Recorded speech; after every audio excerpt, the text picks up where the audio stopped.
எதை மறந்தாலும் அருணாச்சலனை மறவாதே மனமே. புதையல் இருக்கும் மலையது கேளு அருணாச்சலம் தானே. சிவாய நமக ஓம் சிவாய நமக.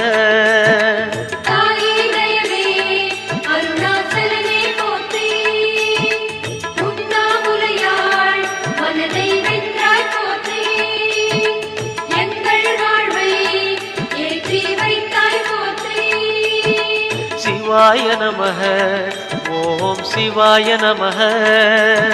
சிவாய நமக ஓம் சிவாய நமக.